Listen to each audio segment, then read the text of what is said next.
Hi everyone, it's Kate with Maritime Ceramics. Thanks for joining me today. Today's video is going to be a test of a new tool.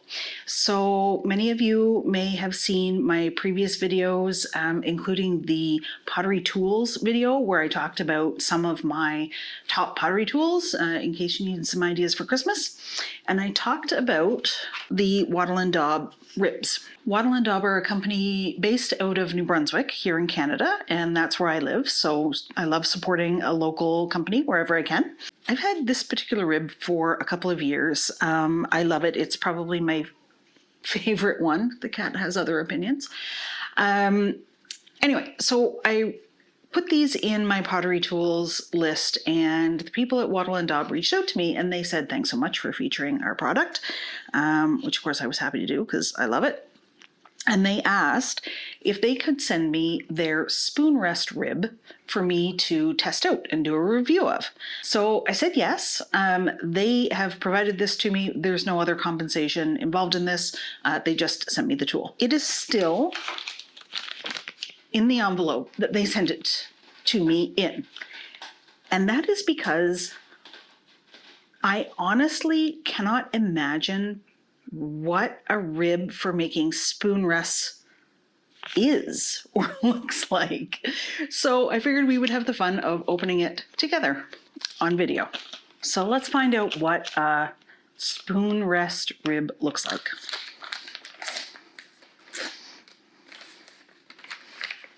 Okay, what do we have here? Oh, interesting. Okay.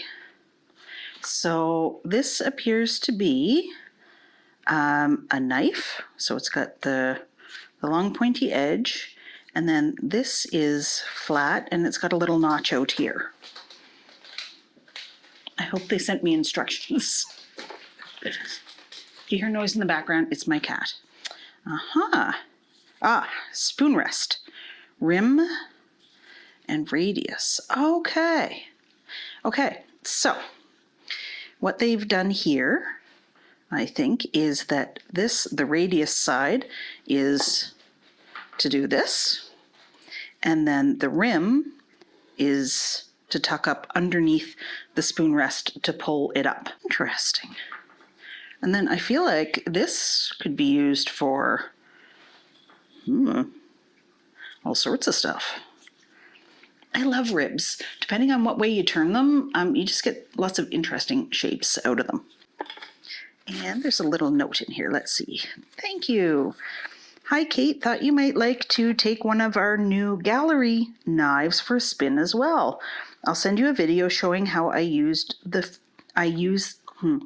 send you a video showing how I use the spoon rest shaper. Thanks for everything. Merry Christmas, Tatiana. Oh, it's lovely. Thank you, Tatiana. Okay, so now I'm going to go have a look at the video that she sent me that shows me how I'm supposed to use this spoon rest rib. And based on her note, this is a gallery shaper, which makes sense. So this is to push down. If you've got a pot, you can push down and get a consistent gallery depth for your lids. So when I make my spoon rests, I make them using this bat system. And I talked about this bat system in that pottery tool video as well. It has its pluses and minuses, but for spoon rests, I think it's absolutely essential. So it's 6-inch tiles. And it works better. Get a little water in there. Usually it works better if there's a little bit of clay. You don't necessarily have to clean these in between uses, but I like to clean them pretty well to keep the dust down in the studio because, as you can see, I am in a sunroom which is attached to my house, and I don't want any more dust flying around than is absolutely necessary. I'm going to make one the way I normally do first, maybe a couple, just to warm up. So I got I have exactly 230 grams of reclaimed clay. This is a good use for reclaimed clay because it doesn't really matter if it's vitrified or not. The reason I'm doing the first couple the way I normally do is because they're always a little rough, right? The first ones you throw, if you haven't thrown a thing for a while. And the way I know what I'm doing with these is I pull them almost out to the edge of this, and then where is my regular knife? How can I have lost my knife? That's not a thing. There it is. Okay, so I pull this out nice and flat, and then I use your regular, ordinary, cheapo rib. Flatten. Water. I slow it down.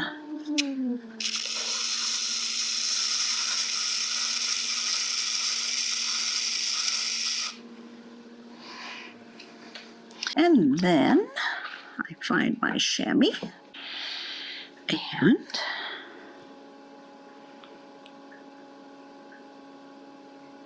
smooth out the edge. I mean, you could leave it nice and flat like that. I like a little more texture, I guess. So I'll do this. Then some of the ones I make, I put stamps on, and some of them I don't. So if I'm not going to put a stamp on it,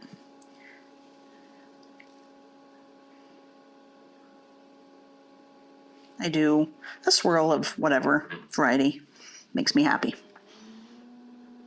And just get all the extra water up. And then a little lip. And oh, voila, spoon rest. So the first couple are always a little rough, but let's do another one. Just make sure we're settled in. Wait, does anybody else have their head immediately start to itch as soon as they can't scratch it? I've talked about using these for sponge on a stick before, but they make excellent head scratchers too. Just use the other end. It's your tip of the day. 230 grams of clay.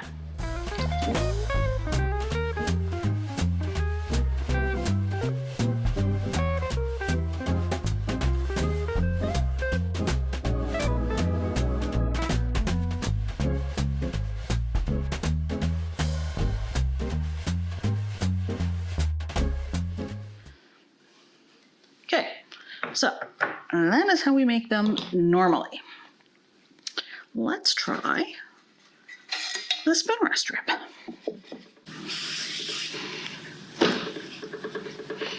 I find throwing these quite therapeutic because there's not a lot of failure. Not a high failure rate on these. Okay, so radius and rim. Now, clearly, my spoon rests are larger than this is designed for, but let's see. Let's see what we can do.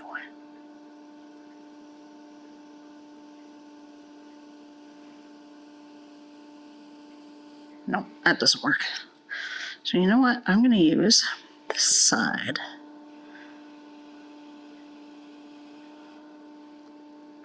That seems to do the trick. Okay, and then this is the rim.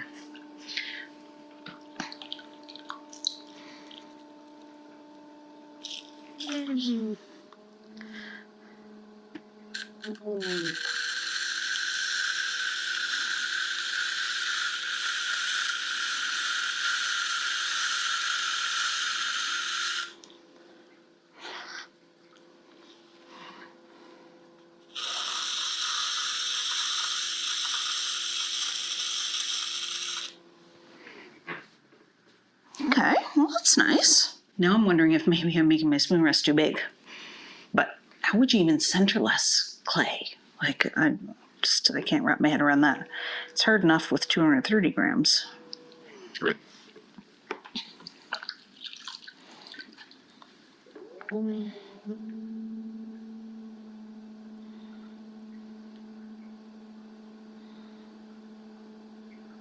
Oh, good. And there we go. That's pretty slick. It gives you a rounded kind of profile where mine are a little more straight edged. let's do a few more.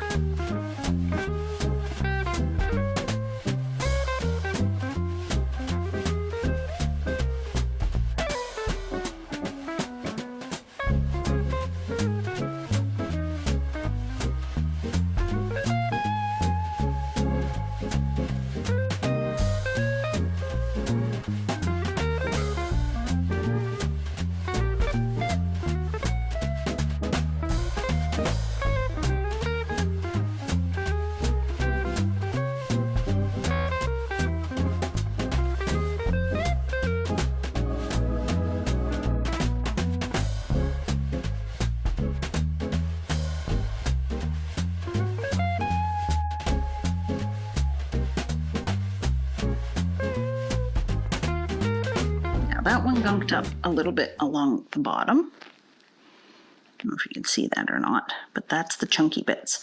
And that's what I'm always trying to avoid, because if I get those, then I have to trim the spoon rest. And if I don't get those, then I can just kind of rub my thumb around the edge and you're good to go. And the beauty of spoon rests is that they are quick and easy. So you really want to be as efficient as you can be when you're throwing them.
Now, I wonder,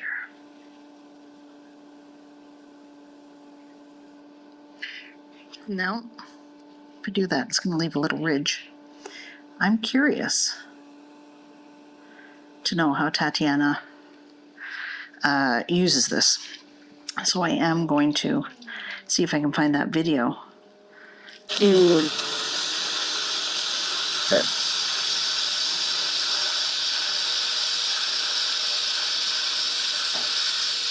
Okay, so going slowly seems to be the key for this. Now, when I pull this up, the top of this doesn't really follow the edge of this, just because of the way that I'm holding it, I think. That doesn't bother me. I don't mind a nice straight-sided spoon rest, but it's easy enough to go back in and push it out to fit better if you want to. And that one left the little glue piece again. These tiles, I just took mugs off of them yesterday, and I didn't have a chance to clean them off, but nor did they have a chance to get dust all over my studio, so it's all good.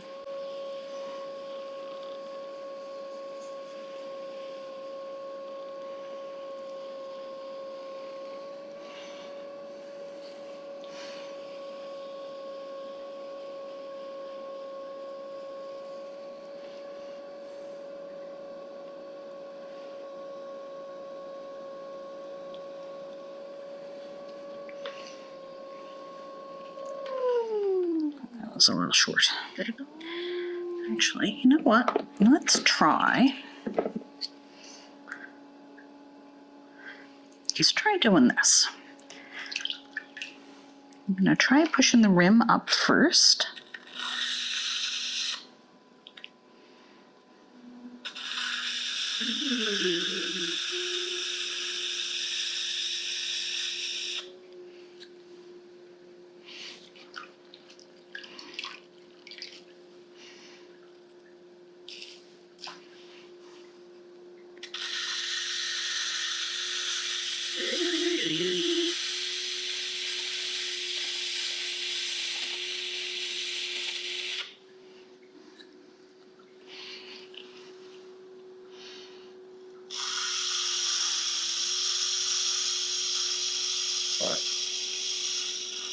Okay.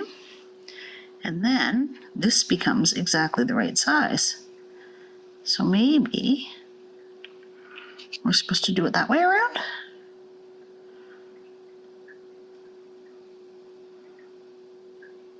I don't know. But it works.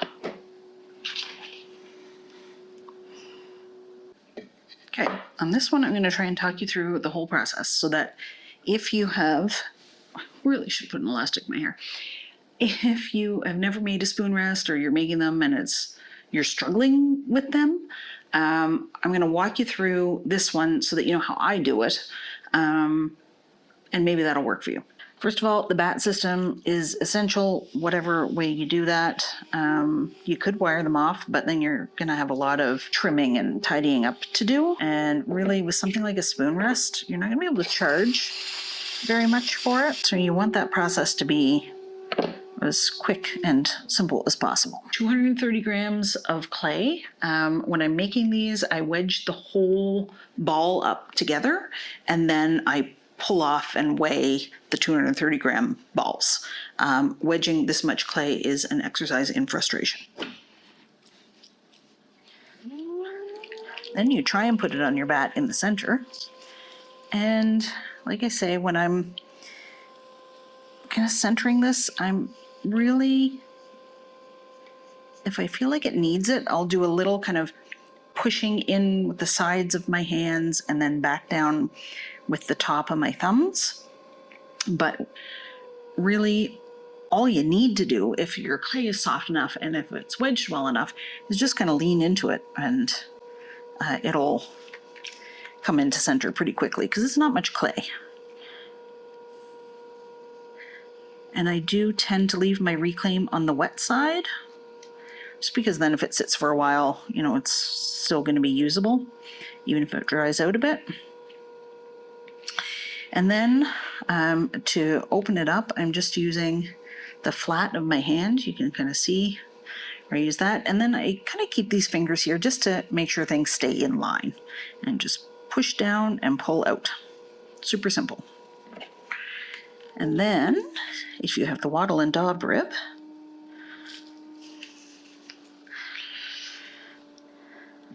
I am compressing. Then a little water on the outside.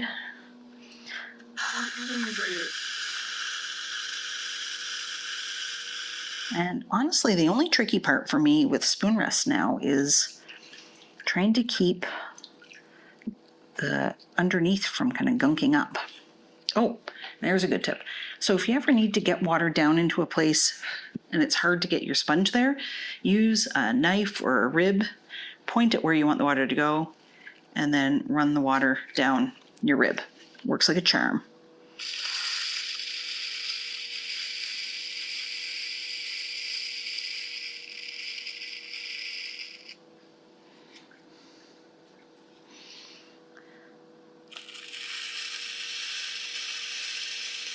So I'm still kind of experimenting with whether this should be kind of lifted up a little bit or super flat. And you can probably see it's kind of juddering a little bit, which is undoubtedly more me than the rib. And then I take a little piece of chamois. This is, you can find this in the, really should have used an elastic. You can find this in the car aisle. I got this at Canadian Tire. Just cut up a piece of it. Smooths out the edge. This was a tip that I picked up from Florian Gadsby's videos, along with many, many, many other tips. So if you haven't watched his videos, definitely go check them out. He is incredible and a very good teacher. Then all I'm doing here, and this is just personal preference, that I prefer the look of it once it's sponged rather than when it's flattened with the rib, because I feel like that looks a little mass-produced. When you're going to do the part for the spoon to rest in, you want relatively dry index and thumb finger, and then a relatively not dry index finger. And Hopefully you can see it on this camera.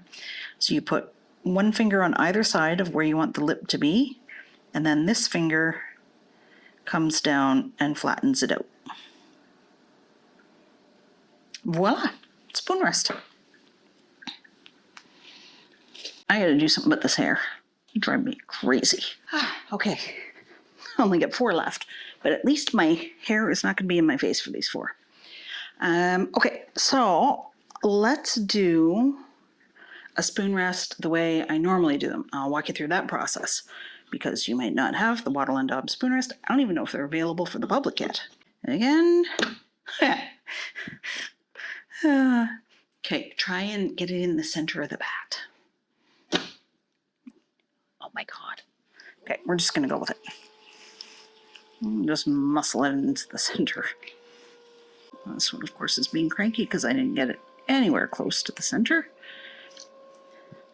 So we'll pull in with the sides of the hands and down with the base of my thumb. So when I'm pushing down, I'm using this part of my thumb just to push it down. Good enough. Flatten her out.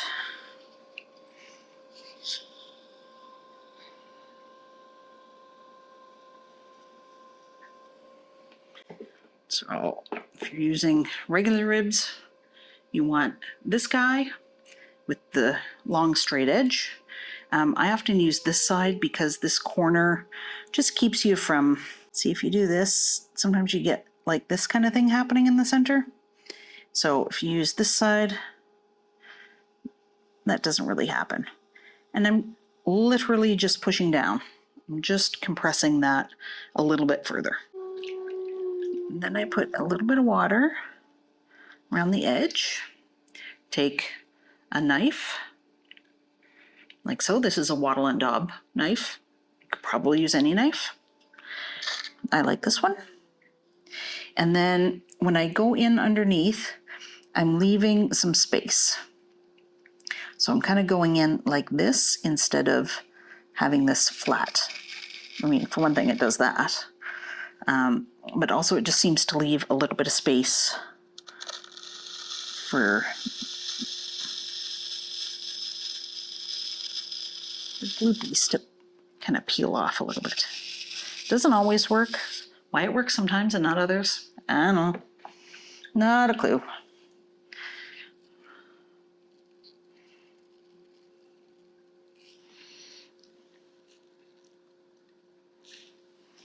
And then you do whatever finish you want.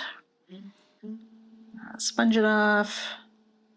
I'm going to do your swirl in the middle. You do you. Chamois on the edge. And make the little lip the same way. So it's basically the same process, unless there's a trick to the spoon rest that Tatiana, has in her mind that I just haven't picked up on.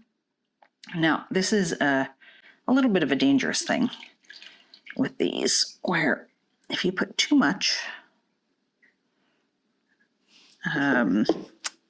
water in your finger, then it can cause problems as it dries. So similarly to how I prefer the sponge texture, I leave all of these little fingerprint marks. I don't try and smooth those off. I think these are handmade products, and for me, I want to see the touch of the craftsman's hands in the piece. There's no right or wrong answer to that, though. So I am absolutely not telling you that you have to do it that way. It's just what I like to do. Now there is a danger with doing these, and I can feel it happening, which is that the edge of my pinky finger, because it spends so much time on the bat, it actually has gotten kind of the skin rubbed right off of it. So just beware of that.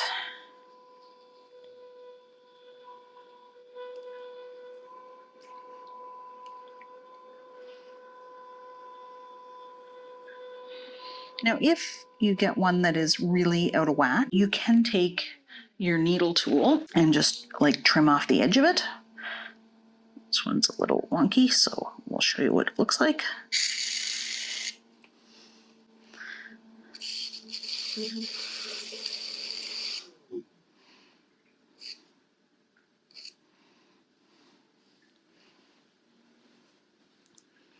Voila, even edge.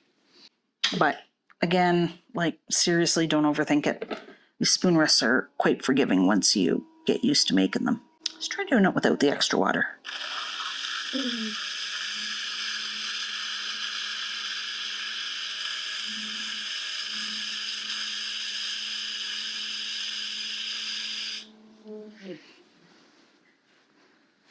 That's okay. The edge is a little wonky, but that's because I trimmed it off.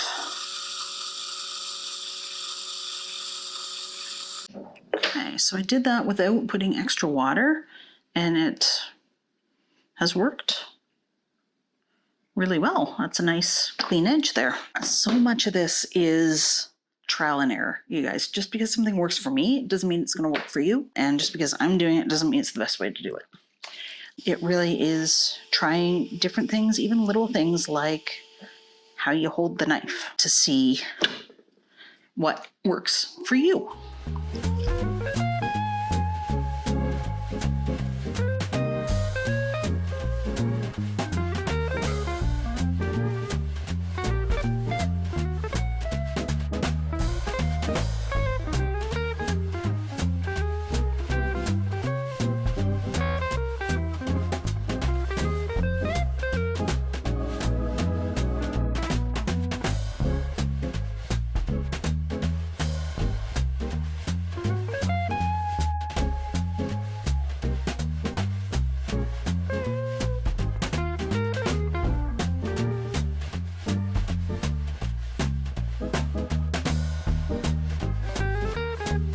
So I have thrown 15 spoon rests. I did most of them with the Wattle Daub spoon rest rib, and a few of them the way I usually do it. In general, this rib is giving me the exact same result as what I was doing before. Maybe a little bit of a different shape kind of on the edges of it, but nothing that anybody except me would ever notice. But here's what I like about this. It's just the tiniest bit of economy of movement, right? So when I'm using these two things, it's just two things I got to pick up and put down and kind of mess around with. This, I pick it up, I do the thing, and off it goes. Throwing spoon rests, like I say, they're a fairly low ticket item in terms of what you're selling. I sell mine for $25.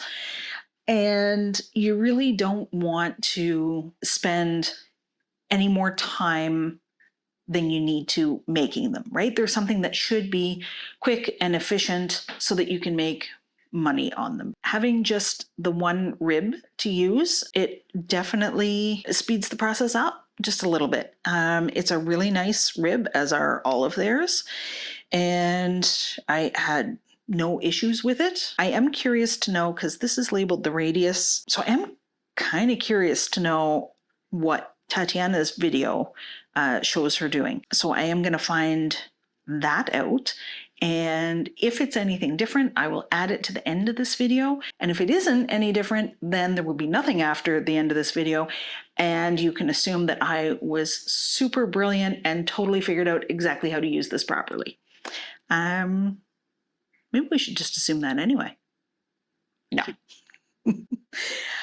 So again, Wattle Daub spoon rest rib. I'm going to put in the description of the video some links to where you can buy your very own Wattle Daub ribs, just so that you know they're not affiliate links. I do not make any money if you click on those. If you prefer another retailer, go for it.